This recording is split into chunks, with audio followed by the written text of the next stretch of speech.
সবার প্রথমে সকল ছাত্রীদের বালুরঘাট মহিলা মহাবিদ্যালয় ই-লার্নিংয়ের পক্ষ থেকে স্বাগত জানিয়ে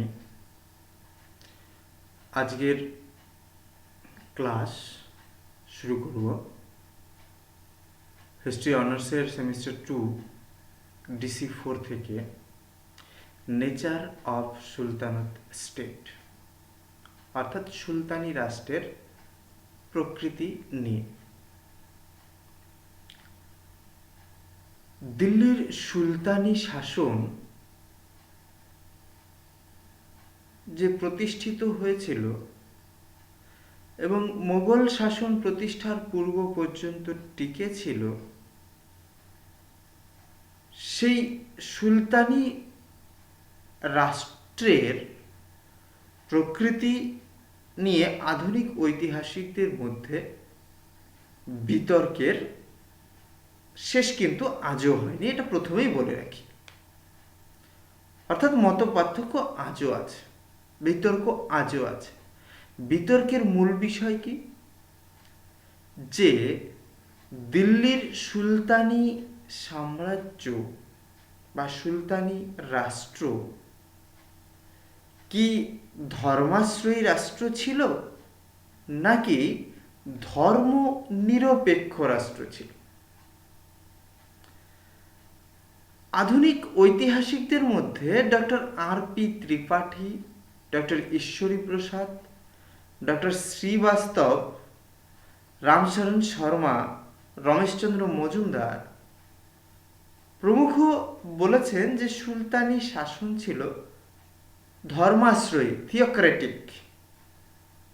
অন্যদিকে সমকালীন ঐতিহাসিক জিয়াউদ্দিন বরনী বলেছেন সুলতানি রাষ্ট্র ছিল জাহানদারি, কোট আনকোট, যার অর্থ হচ্ছে ধর্ম নিরপেক্ষ। আধুনিক ঐতিহাসিক K.M. Ashraf, I.H. Qureshi, doctor Habibullah, Iftikhar Alam Khan, doctor Nizami, doctor Satishchandra, এই সকল তাবর ঐতিহাসিকরাও কিন্তু দিল্লির সুলতানি রাষ্ট্রকে ধর্মাশ্রয়ী রাষ্ট্র বলে মেনে নিতে পারেননি। তাদের মতে দিল্লি সুলতানির রাষ্ট্র ছিল ধর্মনিরপেক্ষ এবং আরো আলোচনাকে এগিয়ে নিয়ে গিয়ে তারা বলতে চেয়েছেন সেটা ছিল সামরিক রাষ্ট্র এবং অভিজাততান্ত্রিক রাষ্ট্র। যাই হোক, আমরা দেখে নেব যে এই উভয় পক্ষ তাদের যুক্তিতে কি বলেছেন। সবার প্রথমে দেখে নিই যে ধর্মাশ্রয়ী রাষ্ট্র হিসেবে যারা সুলতানি রাষ্ট্রকে দেখাতে চেয়েছেন তাদের যুক্তিগুলো কেমন। Doctor R.P. ত্রিপাঠী, ডক্টর ঈশ্বরী প্রসাদ প্রমুখ ঐতিহাসিকের মতে ভারতের সুলতানি রাষ্ট্র সম্পূর্ণভাবে ধর্মাশ্রয়ী ছিল। প্রথমত, সুলতানরা নিজেদের ঈশ্বরের দূত বা ছায়া হিসেবে মনে করতেন। সুলতান ছিলেন একাধারে রাষ্ট্রনেতা ও ধর্মনেতা, অর্থাৎ একদিকে সিজার এবং পাশাপাশি পোপ, এই দুইয়ের সমন্বয় তার মধ্যে ঘটেছিল। ইসলামের বিধি অনুসারেই তিনি দেশ শাসন করতেন এবং তার একমাত্র লক্ষ্য ছিল দার উল হার্বকে দার উল ইসলামে পরিণত করা। দারুল হার্ব কি? বিধর্মীর শাসন। দারুল ইসলাম কি? ইসলামের শাসন, অর্থাৎ বিধর্মীর শাসনকে ইসলামের রাজ্যে পরিণত করা। বিধর্মীর রাজ্যকে ইসলামের রাজ্যে পরিণত করাই ছিল দিল্লি সুলতানির শাসকদের প্রধান উদ্দেশ্য। দ্বিতীয়ত, সুলতানরা খলিফার প্রতি অনুগত ছিলেন এবং নিজেদের খলিফার সহকারী বলে মুদ্রায় অভিহিত করতেন। অর্থাৎ যিনি ইসলাম জগতের ধর্মগুরু তার সহকারী হিসেবেই সুলতানি সিংহাসনে সুলতানরা নিজেদের অস্তিত্বকে কল্পনা করতেন। তৃতীয়ত, রাষ্ট্রীয় ব্যাপারে সুলতানরা উলেমা বা মুসলিম ধর্ম বিশারদদের উপর নির্ভরশীল ছিলেন। তারা শরীয়তের ব্যাখ্যা করতেন এবং সুলতানের ধর্মীয় উপদেষ্টা হিসেবে কাজ করতেন। চতুর্থত, সুলতানি রাষ্ট্রে অমুসলিমদের কোনো অধিকার ছিল না। সেখানে অমুসলিমরা নানাভাবে নির্যাতিত হতো। জিজিয়া কর দিয়ে তবেই তারা মুসলিম রাষ্ট্রে বসবাস করার অধিকার পেত। ডক্টর শ্রীবাস্তবের মতে সুলতানি রাষ্ট্র ছিল প্রকৃত অর্থেই একটা ধর্মাশ্রয়ী এবং ইসলামিক রাষ্ট্র। কিন্তু ডক্টর মোহাম্মদ হাবিবের মতে সুলতানি রাষ্ট্রকে কোনোভাবেই ধর্মতান্ত্রিক বা ইসলামিক রাষ্ট্র বলা যায় না। তার মতে নিরপেক্ষতাই ছিল দিল্লি সুলতানি রাষ্ট্রের মূল ভিত্তি। যুক্তি হিসেবে কি দেখিয়েছেন? প্রথমত, ইসলামীয় আইনবিধি শরীয়ত অনুসারে মুসলিমদের পৃথক রাজতন্ত্র প্রতিষ্ঠার কোনো অবকাশ ছিল না। মানে শরীয়তে মুসলিমদের পৃথক রাষ্ট্র প্রতিষ্ঠার কোনো বিধান নেই। সর্বোচ্চ ক্ষমতার অধিকারী হলেন ঈশ্বর এবং তার প্রতিনিধি হলেন প্রথমে পয়গম্বর এবং পরে খলিফা। ইসলামীয় এই বিধি উপেক্ষা করেই ভারতে রাজতন্ত্র প্রতিষ্ঠিত হয়েছিল। সুতরাং এই যে রাজতন্ত্র প্রতিষ্ঠা হয়েছিল ভারতে, এটা ইসলাম সম্মত ছিল না।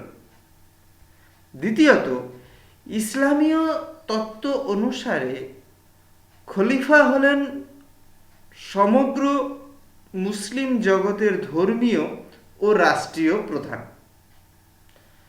দিল্লির সুলতানরা রাজনৈতিক কারণে নিজেদের খলিফার প্রতিনিধি বলে ঘোষণা করলেও বাস্তবে তারা ছিলেন স্বাধীন ও সার্বভৌম ক্ষমতার অধিকারী।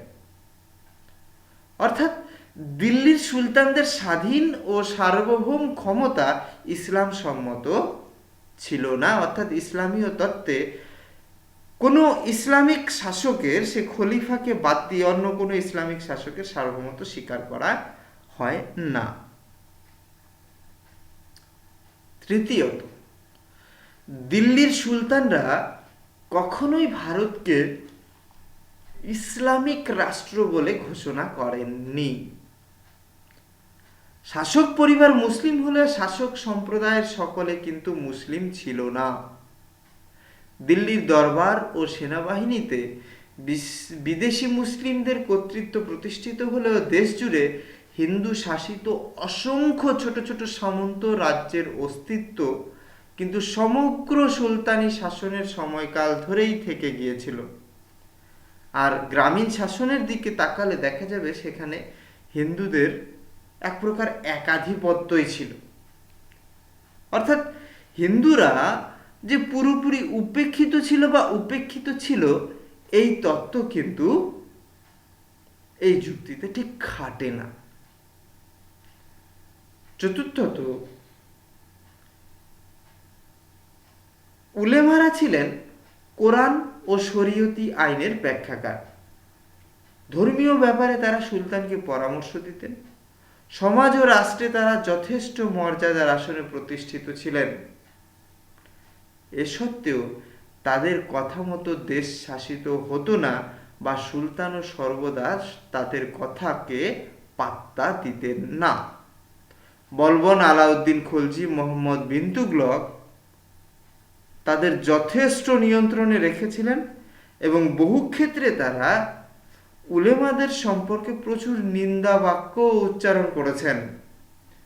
কথিত আছে ইলতুৎমিশের আমলে একবার উলেমারা জোটবদ্ধভাবে সুলতানের কাছে উপস্থিত হয়ে ইসলামীয় আইনকে কঠোরভাবে প্রয়োগ করার অনুরোধ করেন। তারা বলেন, হিন্দুরা হয় ইসলাম ধর্ম গ্রহণ করবে অথবা মৃত্যুবরণ করবে। কিন্তু সুলতানের পক্ষে তার উজির সংঘবদ্ধ উলেমাদের জানিয়ে দেন যে এই ব্যবস্থা সম্ভবপর নয় এবং রাজনীতি সম্মতও নয়, কারণ মুসলিমরা সংখ্যায় একেবারে সামান্য। রূপকের আশ্রয় নিয়ে বলা হয়েছে যে ভাতের থালায় যেমন লবণ খুব এক কোণে পড়ে থাকে, খুব সামান্য পরিমাণ, ঠিক তেমনি ভারতবর্ষে মুসলিমরাও ছিল বিশাল জনসমুদ্রের একটা সামান্য অংশ। আলাউদ্দিন খলজি দিল্লির কাজী মুখিসুদ্দিনকে বলেছিলেন, কোনটি শরীয়তের অনুমোদিত বা কোনটি শরীয়ত সম্মত নয় এসব তিনি জানেন না। রাষ্ট্রের প্রয়োজনে যেটা ভালো, যেটা কার্যকরী বলে তিনি ভাবেন, তিনি সেই আইনই প্রণয়ন করেন। অর্থাৎ সুলতানরা অধিকাংশ ক্ষেত্রে উলেমাদের নির্দেশ মেনে চলতেন না, বরং সুলতানের ইচ্ছা অনুযায়ী এই উলেমারা শরীয়তের ব্যাখ্যাকে চেঞ্জ করে নিতেন, পরিবর্তন করে নিতেন। অর্থাৎ ব্যাখ্যাটাই হতো সুলতানের কার্যক্রম অনুসারে, সুলতান ব্যাখ্যা অনুসারে কার্যক্রম ঠিক করতেন না। এর পরের যুক্তিতে বলা হয় যে শাসন কার্য পরিচালনায় সুলতানের পক্ষে সর্বদা শরীয়ত মেনে চলা সম্ভব ছিল না। বহু ক্ষেত্রেই তারা শরীয়তের বিধিবিধান লঙ্ঘন করতে বাধ্য ছিলেন। যেমন ইসলামের বিধান অনুসারে মুসলিমদের প্রাণদণ্ড নিষিদ্ধ ছিল, কিন্তু একমাত্র ফিরোজ তুঘলক ছাড়া সকল সুলতানের আমলেই এই ব্যবস্থাটি কিন্তু চালু ছিল। অর্থাৎ কোনো মুসলমানের প্রাণদণ্ড দেওয়া যাবে না, ইসলামের এই বিধান সমগ্র সুলতানি শাসনের সময় ধরেই চালু ছিল। শরীয়তে সুদ গ্রহণ নিষিদ্ধ হলেও ব্যবসা বাণিজ্যের স্বার্থে ঋণদান ও সুদ গ্রহণ স্বীকৃত ছিল। শরীয়ত অনুযায়ী ইসলামীয় রাষ্ট্রে পৌত্তলিকদের কোনো স্থান ছিল না, কিন্তু বাস্তবে ভারতবর্ষে হিন্দুদের কোনোভাবেই উপেক্ষা করা সম্ভব ছিল না। বিভিন্ন সামন্ত শাসিত রাজ্য, গ্রামীণ প্রশাসন এবং রাজস্ব বিভাগে হিন্দুদের একাধিপত্য প্রতিষ্ঠিত ছিল। মুসলিম রাষ্ট্রে অমুসলিমদের বসবাসের অন্যতম শর্ত ছিল জিজিয়া প্রদান, কিন্তু ব্রাহ্মণ, মহিলা, শিশু ও সহায় সম্বলহীনরা এই কর, জিজিয়া কর থেকে অব্যাহতি পেতেন সুলতানি শাসনকালে। এছাড়া শরীয়তের ব্যাখ্যাকার উলেমাদের চরিত্র সর্বদা প্রশ্নের ঊর্ধ্বে কিন্তু ছিল না। সুলতান বলবন তাদের সত্যনিষ্ঠার অভাবের কথা বারবার বলেছেন। বুঘরা খানের মতে, অর্থাৎ সুলতানের পুত্র বুঘরা খান যেটা ভাবতেন যে এই উলেমারা ছিল প্রকৃতপক্ষে অর্থলোভী, এক প্রকারের প্রবঞ্চক। মোহাম্মদ বিন তুগলক এদেরকে মনে করতেন চাকরি শিকারী, অর্থাৎ রাজপদে আসীন হয়ে রাজকীয় পৃষ্ঠপোষকতা গ্রহণ করে আরামে আয়াসে জীবনযাপন করবে, এটাই ছিল তাদের মূল লক্ষ্য। ইসলামকে কায়েম করা বা ইসলামকে প্রতিষ্ঠা করার দিকে তাদেরও কোনো সত্যনিষ্ঠা ছিল না। দিল্লির সুলতানরা ইসলামের নামে শপথ গ্রহণ করে সিংহাসনে বসতেন, খলিফার অনুমোদন আনতেন, কোরআন ও শরীয়তের প্রতি শ্রদ্ধা জানাতেন এবং উলেমাদের মর্যাদা দিতেন। এগুলো আপাতভাবে সত্যি মনে হয়। শাসন ব্যবস্থার বহিরঙ্গে তারা ইসলামী ঐতিহ্য ও আদব কায়দা সবই বজায় রাখতেন, কিন্তু তারা এটাও উপলব্ধি করেছিলেন যে ধর্ম দর্শনকে রাষ্ট্র দর্শনে পরিণত করা বা ভারতের বিপুল সংখ্যক হিন্দু জনসাধারণকে উপেক্ষা করা কোনোভাবেই সম্ভব নয়। এই কারণে তারা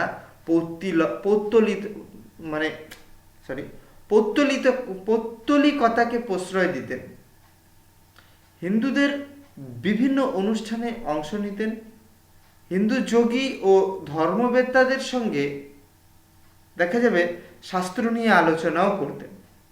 গিয়াসউদ্দিন বলবন একসময় বলতেন যে আমার প্রভু ইলতুৎমিশ প্রায়ই বলতেন যে সুলতানের পক্ষে ধর্মবিশ্বাস মেনে কাজ করা সম্ভব নয়, তার পক্ষে এটাই যথেষ্ট যে তিনি ধর্মবিশ্বাস রক্ষা করতে সক্ষম। আমি ব্যক্তিগতভাবে ন্যায় বিচার করতে পারলেই খুশি থাকব, কোট আনকোট। মানে বিষয়টা হচ্ছে যে ইলতুৎমিশের কাছ থেকে বলবন শিখেছিলেন যে কোনোভাবেই সুলতান ধর্মবিশ্বাসকে প্রতিষ্ঠা করতে পারেন না। তিনি যে নিজের ধর্মটুকু বাঁচিয়ে রাখতে পারেন, বিশ্বাসটাকে রাখতে পারেন, সেটাই অনেক, কারণ ন্যায় বিচারই তার পক্ষে বিশাল বড় ব্যাপার। জালালউদ্দিন খলজি বলেন হিন্দুরা যমুনা নদীতে দেবদেবীর মূর্তি বিসর্জন দেওয়ার জন্য রাজপ্রাসাদে দের নিচ দিয়ে শোভাযাত্রা করে, বাদ্য সহকারে গান গাইতে গাইতে, শোভাযাত্রা করে বাদ্য সহকারে গান গাইতে গাইতে ও নাচতে নাচতে যায়, আমি অসহায়, কোট আনকোট। মানে আসলে মাঝে মধ্যে কিছু ব্যতিক্রমকে বাদ দিলে সুলতানি যুগে প্রায় সমস্ত সময় সহনশীলতার নীতি অনুসৃত হয়েছিল বলে দাবি করা হয়।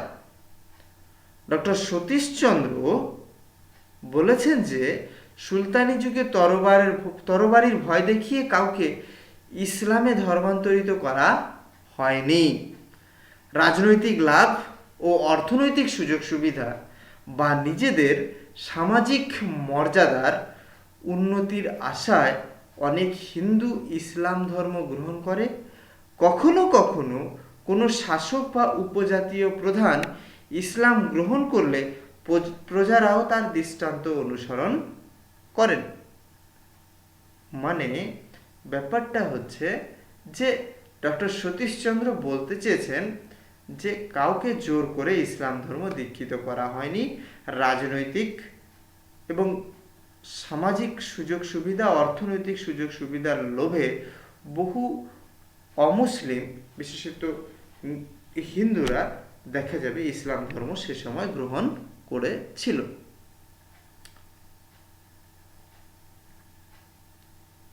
অর্থাৎ দেখা যাচ্ছে যে সুলতানি যুগে ইসলামের প্রতি যথেষ্ট শ্রদ্ধা জানানো হতো। উলেমা সম্প্রদায় যথেষ্ট প্রভাবশালী হলেও সুলতানকে তারা কিন্তু সব ব্যাপারে নিয়ন্ত্রণ করতে পারতেন না। বাস্তবে রাষ্ট্রের সর্বেসর্বা ছিলেন একজন, তিনি হচ্ছেন সুলতান। সে রাজনৈতিক ব্যাপার হোক বা ধর্মীয় ব্যাপার হোক, অর্থাৎ রাজনৈতিক বা ধর্মীয় শক্তির প্রতীক ছিলেন সুলতান। বস্তুতপক্ষে দিল্লির সুলতানি শাসন ছিল একটি কেন্দ্রীভূত রাজতন্ত্র, অর্থাৎ শাসকই ছিলেন সর্বশক্তিমান। সুলতানের শক্তির মূল ভিত্তি ছিল সেনাবাহিনী এবং তার নিয়ন্ত্রণে থাকা অভিজাত সম্প্রদায়। বলবন আলাউদ্দিন খলজি মোহাম্মদ বিন তুগলকের হাতে শক্তিশালী সেনাবাহিনী ছিল, এর জন্য তারা উলেমাদের বিশেষ কোনো পাত্তাই দেননি।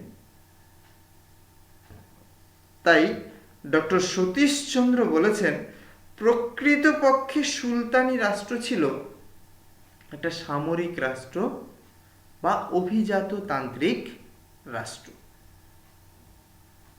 ওকে, এই পর্যন্তই। Thank you.